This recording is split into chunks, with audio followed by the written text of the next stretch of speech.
Yol nişanlarını düzgün hərəkətlə öyrənək.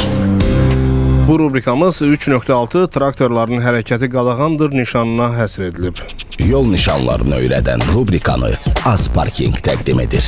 3.6 traktorların hərəkəti qadağandır nişanı müvafiq yol sahəsində hər iki istiqamətdə bütün növ traktorların və özü gedən maşınların, yəni tırtıllı traktorlarda daxil olmaqla tikintidə, meşə və kənd təsərrüfatında başqa işlərdə istifadə üçün nəzərdə tutulan nəqliyyat vasitələrinin hərəkətini qadağan edir.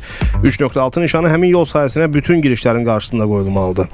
3.6 nişanının qüvvəsi quraşdırıldığı yerdən başlayır. 3.6 traktorların hərəkəti qadağandır nişanı ilə hərəkətin qadağan edildiyi yola yanlardan, yəni sağa və ya sola dönərək daxil olma yerləri qarşısında 3.6 nişanı müvafiq olaraq 7.3.1, 7.3.2 və ya 7.3.3 qüvvədə olma istiqaməti lövhəciklərlə birlikdə quraşdırılmalıdır. 3.6 nişanının qüvvəsi işarələnmiş sahədə yerləşən müəssisələrə xidmət edən, habelə bu sahədə yaşayan və ya işləyən vətəndaşlara xidmət edən və ya məxsus olan nəqliyyat vasitələrinə şamil edilmir. Belə hallarda nəqliyyat vasitələri işarələnmiş sahəyə təyinat yerinə ən yaxın olan yol ayrıcından girib çıxmalıdırlar.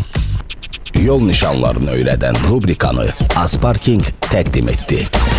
Xəbəriniz olsun ki, Bakı şəhəri üzrə fəaliyyət göstərən 20-dən çox ödənişli avtodayanacada da Azparkinglə ödəniş imkanları mövcuddur.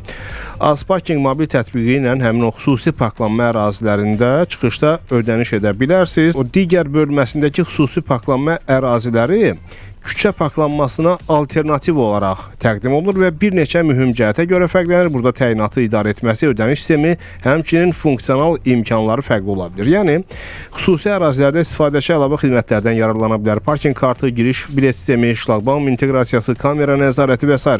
Küçə parklanması isə əsasən yol kənarında sadə dayanacaq yerlərindən ibarətdir, əlavə xidmətlər olmur.